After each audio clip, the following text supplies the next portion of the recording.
कल वाला कुछ याद है? स्क्रीन किसी की माइक खराब है। माइक क्या कर रहे थे? Sharpness of resonance. हाँ, शार्पनेस ऑफ रेजोनेंस पढ़ रहे थे, ठीक है। Okay okay. तो शार्पनेस ऑफ रेजोनेंस को एक बार मैं आपको रिकॉल कर देता हूँ। क्या शार्पनेस ऑफ रेजोनेंस,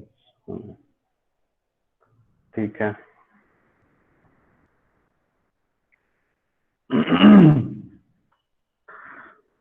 तो देखिए, ये था हमारा resonance condition XL is equal to XC, और resonance frequency omega naught L is equal to 1 omega naught C. तो ओमेगा नॉट की वैल्यू हो जाती थी 1/2 pi under root L C. यहाँ तक रेजोनेंस कंडीशन था, ठीक है। उस रेजोनेंस कंडीशन में जो जेड की वैल्यू होती है मिनिमम होती है, आर रेसिस्टेंस के बराबर हो जाता है, और करंट जो होता है उस समय में मैक्सिमम हो जाता है सर्किट में, ठीक है। रेजोनेंस कर्व जो होता है दैट इज क्वालिटी फैक्टर से डिटरमाइन होता है, ठीक है। और उसका कर्व देख लीजिए, तीन तरह के रेसिस्टेंस एनसीईआरटी में 2 बना है, यहाँ पर 3 बना हुआ है, आप देख लीजिए R1 R2 R3। आपसे ये कर्व ऐसे करके बना के पेपर में पूछ सकता है, बताओ बच्चों इनमें से कौन सबसे ज्यादा बड़ा रेसिस्टेंस है R1 R2 R3 में से? ग्रेटेस्ट रेसिस्टेंस कौन सा है? R1 सबसे बड़ा है, दिख रहा है सबको? R1 सबसे बड़ा होगा, समझ आ रहा है ना सबको? अरे सब चुप क्यों हो जाते हो? हाँ या नहीं बोलने में भी क्यों तकलीफ है? हाँ, R1 सबसे बड़ा होगा या नहीं होगा? ये समस्या मेरे को बहुत खराब लगती है। अरे R1 बड़ा है या नहीं है, हाँ या नहीं तो बोलो। आवाज नहीं आ रही है क्या? साउंड क्लियर नहीं है क्या? आ रही है सर। फिर तो चुप क्यों हो? हाँ नहीं बोलो ना। तो R1 जो है इसमें सबसे छोटा होगा, क्योंकि अब देख सकते हैं करंट जो है इसके करस्पॉन्डिंग मैक्सिमम है, तो आर जिसके करस्पॉन्डिंग मैक्सिमम करंट होगा वो सबसे छोटा होगा, ठीक है। सो R1 is less than R2 and R3 सबसे बड़ा होगा, ठीक है। समझ गए? आप देखिए R1 के करस्पॉन्डिंग जो करंट होगा that is I am max, maximum current, और उसके करस्पॉन्डिंग जो फ्रीक्वेंसी होगी वो ओमेगा नॉट होगी, ठीक है। उसके बाद फिर मैंने बताया था कि ऐसा हम लोग करंट को एज्यूम कर लेते हैं जो मैक्सिमम करंट का √2 टाइम्स हो। उस समय में पावर आपको कितना बताया था? हाफ पावर हो जाता है। और जो फ्रीक्वेंसीज होगी वो ओमेगा 1 और omega 2, omega naught minus delta omega और omega naught plus delta omega. और इस कंडीशन में जो बैंडविड्थ है वो कितना होगा? 2 डेल्टा ओमेगा के बराबर हो जाएगा। 2 डेल्टा ओमेगा मतलब इसमें से ओमेगा 2 माइनस ओमेगा 1 करेंगे तो ओमेगा नॉट कैंसल आउट हो जाएगा, omega delta omega plus delta omega 2 delta omega हो जाएगा। और क्वालिटी फैक्टर जो डिफाइंड होता है it is the ratio of resonance frequency to the bandwidth, ठीक है। रेजोनेंस फ्रीक्वेंसी को बैंडविड्थ से डिवाइड करना है। किसी का माइक गड़बड़ है उसको ऑफ करो। तो बैंडविड्थ रेजोनेंस क्यू फैक्टर की वैल्यू क्या होती है? Definition omega naught divided by 2 times delta omega, ठीक है। तो इसको हम लोग एक डेफिनेशन है, इसको पढ़ लीजिए। इसको हम लोग अभी यहाँ पर लिया हुआ नहीं है बट उसको मैं समझाऊंगा अभी। Ratio of potential drop across either the inductance और capacitance to the potential drop across resistance, ठीक है। इसको आप याद रखिएगा, अभी समझेंगे इसको हम लोग। क्वालिटी फैक्टर को हम लोग ऐसे भी बोल सकते हैं VL potential drop across inductance, या हम लोग VC भी बोल सकते हैं डिवाइडेड बाय, है ना, वोल्टेज ड्रॉप अक्रॉस रेसिस्टेंस। तो VL और VL या VC अपॉन में R, ये फॉर्मूला हम लोग को कहाँ से आया उसको हम लोग देखेंगे। और ये omega naught into L upon R हम लोग कल डिराइव किए थे ये फॉर्मूला एनसीईआरटी से, और इसको रिप्लेस करके 1/ओमेगा नॉट CR भी हम लोग लिए थे, ठीक है। चलिए इस चीज को हम लोग कल जो देखे थे उसको एक बार और देख लेते हैं।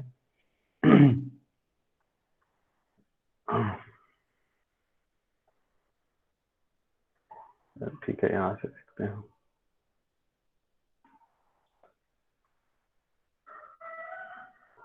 पावर इन, सॉरी पावर नहीं, क्या था?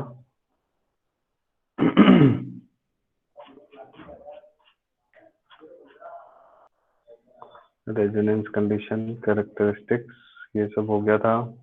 शार्पनेस ऑफ रेजोनेंस, ठीक है, इसको देखना है। ठीक है, देखिए ये वाला फिगर अभी आपको वहां से दिखा दिया था। तो ये देखिए करंट की जो वैल्यू है दिस इज मैक्सिमम है, I M is equal to V M upon में आर, ये हो गया। ये वाला भी कल आपको समझा दिया था 10⁶ रेडियन पर सेकेंड कैसे होगा। फिर क्वालिटी फैक्टर, हाँ ठीक है। इसमें देखिए ये जो नोट्स है इसका जो मैंने यहाँ पर जो लिखा है, आपको क्या करना है, इसका कैलकुलेशन मैंने जो समझाया है वो आप एनसीईआरटी से कीजिएगा, ठीक है। इसमें शॉर्टकट में लिखा हुआ है तो एनसीईआरटी से आप कीजिएगा, ठीक है। सो ये देखिए यहाँ पर इसको समझने की कोशिश कीजिए। कल हम लोग इसको डिराइव किए थे एनसीईआरटी के हेल्प से, Q is equal to omega naught into R into L upon में आर किए थे। एनसीईआरटी से हम लोगों ने देखिए ये डिराइव किया था Q is equal to omega naught into L upon R, ठीक है। यहाँ तक समझ आ गया था ना सबको कल, ठीक है। Yes sir.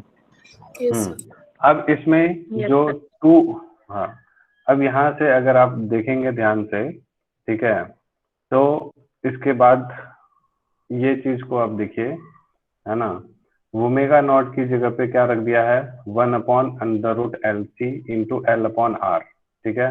तो इस एल को हमने कल आपको बताया था √L इंटू √L भी लिख सकते हैं, एक यहाँ से कैंसिल आउट हो जाएगा और यहाँ पर √C बच जाएगा, ठीक है। तो ये हो जाएगा 1/R√L डिवाइडेड बाई √C। तो ये क्यू फैक्टर का एक और फॉर्मूला है 1/R√L/C, ठीक है। और फिर इसको हम लोग दूसरे तरीके से ऐसे भी लिख सकते हैं, ठीक है, कैसे कि जो हमारा L है इसको हम लोग रिप्लेस कर देते हैं, ठीक है। तो ओमेगा नॉट अपॉन में R तो ये रह गया, ठीक। और L को हम लोग ऐसे देखिए, ये होता है ओमेगा नॉट का square is equal to 1/LC, root हटा दिए तो इधर स्क्वायर हो जाएगा। तो इसलिए L की जगह पे क्या हो जाएगा, L यहाँ रख दीजिए, तो L क्या हो जाएगा, यहाँ पर जो ये L है उसकी जगह पर हमने रख दिया 1/ओमेगा नॉट स्क्वायर C। समझ गए सब कोई। तो इसलिए 1 ओमेगा नॉट से ओमेगा नॉट कैंसिल आउट हो जाएगा, ये बच जाएगा Q इज इक्वल टू 1/ओमेगा नॉट CR, ठीक है। ये जो है आपको यहाँ पर दिख रहा है सबसे लास्ट में, देखिए है ना, सबसे लास्ट में Q इज इक्वल टू 1/ओमेगा नॉट CR, ठीक है। तो कैसे आया, समझ में आ रहा है सबको, ओके। Yes sir. उसके बाद फिर देखिए इसी चीज को हम थोड़ा सा और कैसे लिख रहे हैं, ठीक है, omega naught into L upon R को, ठीक है। ये जो फॉर्मूला है इसको देखिए कैसे लिख रहे हैं, इस ओमेगा नॉट की जगह पे हमने लिख दिया 2πf0, ठीक है, यहाँ लिख दिया 2πf0, ठीक। और एल है और आर है, एल और आर, तो ये हो गया एल और ये है आर। हम क्या कर रहे हैं, ऊपर और नीचे आई से डिवाइड कर रहे हैं, मल्टीप्लाई और डिवाइड कर रहे हैं, ठीक है। तो अब ध्यान से देखिएगा, दिस आई ये हो गया, और 2πf इंटू एल क्या है, एक्सएल, नीचे दिस आई और इंटू में आर, तो आई आर, ठीक है। आई इंटू एक्सएल तो वोल्टेज ड्रॉप अक्रॉस इंडक्टर, उसी तरह से divided by voltage drop across resistor. अब समझ में आया सबको। तो इसका जो क्यू फैक्टर का है एक और फॉर्मूला होता है, this is voltage drop across L, और उसी तरह से हम लोग इसी को रिप्लेस करेंगे तो अक्रॉस सी भी हो सकता है। तो वोल्टेज ड्रॉप अक्रॉस एल और C divided by voltage drop across R. तो ये सब जो है ना काफी कॉम्पिटिटिव एग्जाम्स में इससे रिलेटेड बहुत सारे क्वेश्चंस पूछे जाते हैं, ठीक है, ये ध्यान में रखिएगा। और इसको एक और टर्म बोलते हैं वोल्टेज मैग्निफिकेशन। तो देखिए ये सब चीजें एनसीईआरटी में नहीं थी, बट आपको इसलिए बताया क्योंकि ये सब कॉम्पिटिटिव एग्जाम्स में पूछे जाते हैं, ठीक है। तो ध्यान में रखना है ये सब चीज। तो इस जगह पे आप नोट्स में ये सारी चीजें ऐड कर दीजिएगा जो जो मैंने आपको बताया, ठीक है। कैसे कैसे हुआ समझ आ गया सबको, ठीक है। अब यहाँ पर देखिए जो 2 डेल्टा ओमेगा है, ठीक है, समझ रहे हैं, 2 डेल्टा ओमेगा की जो ये इसका बेसिक फॉर्मूला क्या था, क्यू फैक्टर का, क्यू फैक्टर का जो बेसिक फॉर्मूला था वो था आपका Q is equal to omega naught divided by 2 delta omega, ठीक है। तो आप देख सकते हैं 2 delta omega is equal to यहाँ से ओमेगा नॉट अपॉन क्यू हो जाएगा। तो आप ये देख सकते हैं कि जैसे जैसे Q की वैल्यू ज्यादा होगी, ठीक है, क्वालिटी फैक्टर ज्यादा होगी तो जो बैंडविड्थ है वो कम हो जाएगा, और कम जितना बैंडविड्थ कम होगा उतना रेजोनेंस शार्प होगा। मतलब ये जो बैंडविड्थ है ये कम होगा, मतलब आप देख सकते हैं ये जैसे है ये कम हो गया, ठीक है। अब इसमें देखिए जैसे जैसे ये बैंडविड्थ कम होते जा रहा है रेजोनेंस उतना शार्प होता जा रहा है, समझ रहे हैं ना। जैसे इतना ज्यादा है तो इस समय बैंडविड्थ ज्यादा है, ठीक है। तो शार्पनेस ऑफ रेजोनेंस आपको समझ में आ गया। तो यही बोल रहा है कि larger the value of Q, the smaller is the value of 2 delta omega or the bandwidth and sharper is the resonance। समझ आ गया सबको कि नहीं समझे? जितना ज्यादा शार्प रेजोनेंस शार्प होगा उतना ही करंट उतनी ज्यादा होगी, ठीक है, समझ गए। तो ये सारी बातें आपको ध्यान में रखनी है शार्पनेस ऑफ रेजोनेंस से रिलेटेड। उसके बाद फिर हम लोग आगे पढ़ लेते हैं next topic, that is power in AC circuit, ठीक है, द पावर फैक्टर, ठीक। तो इसमें देखिए power is equal to V into, NCERT में भी ये दिया हुआ है बट वहां पर थोड़ा सा आपको कैलकुलेशन यहाँ से समझ में अच्छे से आ जाएगा, इसलिए ये बता रहा हूँ। पावर जो होता है वोल्टेज इंटू करंट होता है, और वोल्टेज को हम लोग V M sine omega T लिखते हैं और आई की जगह पे I M sine omega T plus phi लिखते हैं, ठीक है। अब इसको जब आप मल्टीप्लाई करेंगे तो क्या हो जाएगा, V M into I M sine omega T into sine omega T plus phi, ठीक। अब यहाँ पर देखिए sine A into sine B का फॉर्मेट आ रहा है, तो एक ट्रिगोनोमेट्री में फॉर्मूला होता है cos x minus cos y is equal to 2 sin a plus b by 2 या 2 sin x plus y by 2, और इनटू में है ना 2 cos x minus cos y अगर करते हैं तो यहाँ पर माइनस का साइन आता है, ठीक है। लेकिन हम यहाँ पर क्या कर रहे हैं, cos y minus cos x कर रहे हैं, तो इस फॉर्मेट में ये फॉर्मूला आता है। आप इसको सॉल्व करके देखेंगे ट्रिग्नोमेट्री व मैथ वाले जो बच्चे हैं ये हो जाता है, ठीक है। तो इसको क्या बोलते हैं, ये फॉर्मूले का यूज करके आप देखिए sine A into sine B है, ठीक है। तो यहाँ से sign A into sine B को हम लोग लिख देंगे, ये जो 2 है इस साइड आ जाएगा, हाफ हो जाएगा, समझ गए, हाफ टाइम्स इतना हो जाएगा। तो इसलिए हमने इसको लिखा है, इस पूरे को लिखा है हाफ 1/2 बाहर ले लिया, ठीक है। और cos a माइनस बी, तो a minus B, cos a हमारा है ओमेगा टी, ठीक, और माइनस में हम लोग कर रहे हैं इसको b को, b कितना है minus omega T minus five, तो ओमेगा टी कैंसिल हो गया। और फिर हम जानते हैं cos माइनस फाइव, cos में माइनस एंगल जो होता है cos के बराबर होता है, ठीक है, cos minus theta equal to cos theta. उसके बाद फिर cos a plus B minus करेंगे, cos a प्लस बी तो माइनस हो गया cos a प्लस बी, तो omega T plus omega T तो क्या हो जाएगा 2 ओमेगा टी हो जाएगा, और प्लस फाइव है तो फाइव, ठीक है। तो हो गया 2 ओमेगा टी प्लस फाइव। यहाँ तक समझ आ गया सबको कैलकुलेशन, मैथमेटिकल पार्ट, कोई दिक्कत? पावर की वैल्यू इतनी हो रही है, ये पेपर में आता है, बहुत इंपॉर्टेंट है, ये 2 या 3 मार्क्स का ये पावर डिराइव करने के लिए आया हुआ है पेपर में, ठीक है। सो यहाँ तक क्लियर है। अब ये था हमारा कौन सा, इंस्टेंटेनियस पावर, ये जो है वो पावर है इंस्टेंटेनियस पावर, ठीक।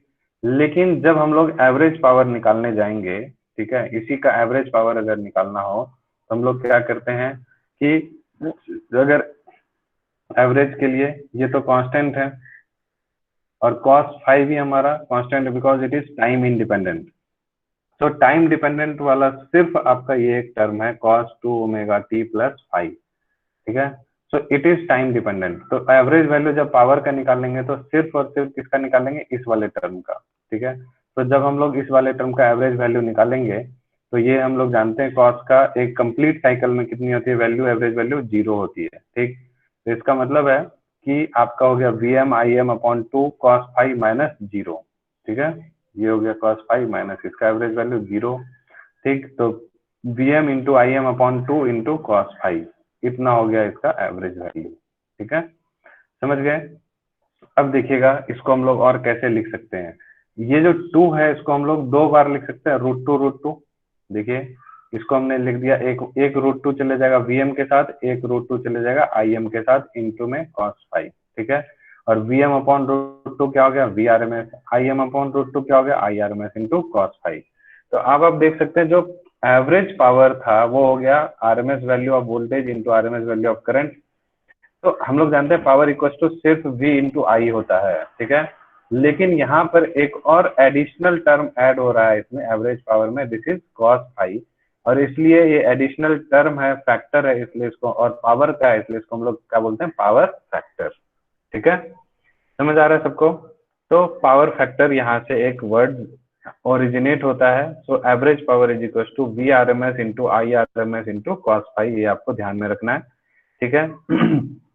और वी आर एम एस जो होता है V equal to I into R होता है। यहाँ पर रेजोनेंट सर्किट है, मतलब वो जो सर्किट है जो भी एल सी आर सर्किट है, इसमें इंडक्टर वगैरह भी है, इसलिए जेड लेंगे हम लोग, आई एम इंटू जेड। तो V की जगह पे I R M S into Z करेंगे तो ये हो जाएगा I R M S square into Z, ठीक है, इंटू कॉस फाई। तो ये भी एक फॉर्मूला है इसका। समझ आ रहा है सबको कि नहीं आया? बोलिए। Yes sir. अरे हाँ सर, यस सर। आगे ठीक है। तो ये सब चीजें हैं इसमें, ठीक। तो cos phi, the quantity cos phi is called power factor, ठीक है। अब इसमें दो तीन केस होते हैं। केस वन है आपका रेसिस्टिव सर्किट। रेसिस्टिव सर्किट में यानी फाई की जो वैल्यू होती है वो 0 डिग्री होती है, क्योंकि करंट और वोल्टेज सेम फेज में होते हैं। तो कॉस फाई कितना होगा, 1 होगा। तो पावर कितना हो जाएगा, I R M S square into Z, क्योंकि कॉस फाई पावर फैक्टर जो है वो यूनिटी होता है, इसलिए वहां इतना मैक्सिमम पावर डिसिपेशन होगा, क्योंकि कॉस थीटा की वैल्यू मैक्सिमम है यहाँ पर, ठीक। अब देखिए, प्योरली इंडक्टिव सर्किट होगा या कैपेसिटिव सर्किट होगा, उस कंडीशन में क्या होगा, अगर इंडक्टिव या कैपेसिटिव सर्किट होगा तो फाई की वैल्यू क्या होगी, आपको मालूम है ना, फाई कहाँ है, इम्पिडेंस डायग्राम से है ये, है ना, ये इम्पिडेंस डायग्राम होता था ना, ये फाई था, ठीक है। This was R, this was Z, और ये एक्स सी माइनस एक्सएल, है ना, भूल गए सब, ठीक है। तो cos phi R by Z, है ना, ये था, ठीक है। तो angle between this and this, ठीक है।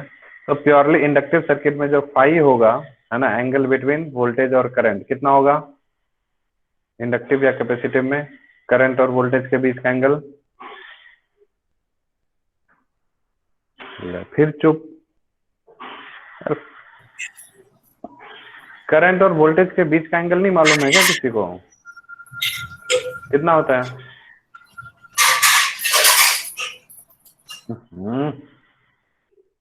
कैसे अजीब अजीब से बच्चे हैं इस क्लास में, समझ ही नहीं आता है। करंट और वोल्टेज के बीच का एंगल नहीं मालूम है क्या किसी को, इंडक्टिव सर्किट में? तो सब चुप क्यों है, कैसे कैसे मुंह बंद करके गूंगे बहरे हैं इस क्लास में, समझ ही नहीं आता है। प्योरली इंडक्टिव सर्किट है तो करंट और वोल्टेज के बीच में करंट आगे होता है 90 डिग्री से, ठीक है, कैपेसिटिव में, और इंडक्टिव में करंट पीछे होता है 90 डिग्री से, क्या दिक्कत है उसमें? तो फाई होगा कितना, पाई बाय 2, और कॉस फाई कितना हो जाएगा, कॉस 90 डिग्री 0 होता है। तो जब कॉस 90 0 होता है तो आप देख सकते हैं ये जो फॉर्मूला है पावर का, I R M S square into Z, वो कितने के बराबर हो जाएगा, 0 के बराबर हो जाएगा, क्योंकि कॉस फाई 0 हो गया, ठीक है। तो प्योरली इंडक्टिव और कैपेसिटिव सर्किट में, ठीक है, पावर जो होता है 0 होता है। तो पावर 0 का मतलब वाट 0, ठीक है, तो इसमें कोई भी वाट नहीं होगा। तो इसलिए इस तरह का जो करंट होता है उसको हम लोग बोलते हैं वाटलेस करंट, ठीक है। और ये भी सिलेबस से हटा दिया गया है। बताओ क्या क्या हटाया है, वाटलेस करंट को हटा दिया है सिलेबस में, क्या हटाया? छोटी सी चीज थी उसको हटा दिया, बहुत बड़ा टॉपिक हटा दिया, ठीक है। पावर फैक्टर हटा दिया, वाटलेस करंट हटा दिया, तो क्या हटाया बताओ? अब फिर अगर आपका सीरीज एलसीआर सीरीज सर्किट है तो उसमें फाई 0 के बराबर नहीं होता है, मालूम है, और पाई बाय 2 के बराबर भी नहीं होगा, ठीक है, ना ही 90, क्योंकि एलसीआर है, तीनों ही चीजें हैं। तो या तो फाई 0 भी नहीं होगा, और है ना पाई बाय 2 भी नहीं होगा। तो इसका मतलब है उसमें कॉस फाई की कुछ ना कुछ वैल्यू होगी, कहाँ से कहाँ तक होगी, -1 से +1 के बीच में होगी, ठीक है। तो इसलिए वहां पर पावर कुछ ना कुछ डिसिपेट होगा, ना ही 0 होगा ना ही मैक्सिमम होगा, 0 और मैक्सिमम के बीच में होगा, non zero value of power is dissipated, ठीक है, समझ गए। और केस 4 में रेजोनेंस जो होता है एलसीआर सीरीज सर्किट में, रेजोनेंस कंडीशन में आप जानते हैं XC is equal to XL, Z R के बराबर होगा, और इस समय में कॉस फाई 1 के बराबर होगा। जो केस 1 था आपका, ठीक है, प्योरली रेसिस्टिव सर्किट बोले, ठीक है, या फिर हम लोग को रेजोनेंस कंडीशन बोले, ठीक है, एक ही सिचुएशन बन जाएगा यहाँ पर पावर के केस में। तो यहाँ भी कॉस फाई की वैल्यू 1 हो जाएगी, और एवरेज पावर जो होगा I R M S square into Z के बराबर हो जाएगा, इसका मतलब मैक्सिमम पावर डिसिपेशन होगा। और यहाँ पर जो है ना पावर मैक्सिमम हो रहा है, इसलिए इसको क्या बोलेंगे, वाट फुल करंट। ठीक है, क्या बोलेंगे, वाट फुल करंट। जहां पर पावर जीरो था, करंट फ्लो हो रहा था, तो उसको बोलते हैं वाटलेस। जहां पर करंट फ्लो हो रहा है लेकिन पावर मैक्सिमम है, तो उसको बोलते हैं वाट फुल करंट। ठीक है, या यहाँ तक समझ आ गया? तो एनसीईआरटी में देखिए यही सब जो है दिया हुआ आपको शॉर्टकट में, ये फॉर्मूले को समझा दिया गया है। ठीक है, तो डेरिवेशन आप यहाँ से पढ़ लीजिएगा। केस 1 केस 2 आपको सब बता दिया, purely resistive, purely inductive, capacitive, LCR series circuit, और है ना ये वाला सब। ठीक, तो इसमें ये सब लिखा भी होगा, वाटलेस करंट। ठीक है, समझ गए सब कोई? तो ये पूरा आप लोग पढ़ लीजिएगा। ठीक है, उसके बाद फिर हम लोग कल जो है नेक्स्ट टॉपिक, अच्छा एग्जाम्पल इसमें से आप लोग सारे कर लीजिएगा। एक ये एग्जाम्पल है, हो सकता है आपको समझ में नहीं आएगा, तो इसको हम लोग कल नहीं परसों या उसके बाद देख लेंगे, एग्जाम्पल 7.7। ठीक है, उसके बाद फिर 7.8, 9, 10 ये सारा आप कर लीजिएगा। सो नेक्स्ट हम लोग स्टार्ट करेंगे अगला टॉपिक कल, एलसी ऑसिलेशन। ठीक है, एलसी ऑसिलेशन में आप लोग क्या कीजिएगा, एक बार थोड़ा बहुत इसके बारे में पढ़ लीजिएगा। मैं कुछ आज लिंक भेज दूंगा, क्योंकि कल थोड़ा सा आप लोग को इसके बारे में कुछ कुछ चीजें आना चाहिए। आना ये चाहिए कि बस ये कैपेसिटेंस जो होता है, कैपेसिटर और इंडक्टर का केस है, इसके बारे में आपको सारी बातें कल पूछ सकता हूँ मैं। स्टार्टिंग क्लास होगी तो बताओ कैपेसिटर क्या होता है, चार्ज स्टोर करता है, इंडक्टर क्या होता है, मैग्नेटिक एनर्जी स्टोर करता है, फ्लक्स, है ना, लेंज लॉ के हिसाब से इसमें जो है इंडक्टेंस होता है, कैपेसिटेंस, इंडक्टेंस में करंट वरेंट फ्लो होता है। ठीक है, तो मतलब वो करंट का डायरेक्शन कैसे क्या होगा, कब कैसे होगा,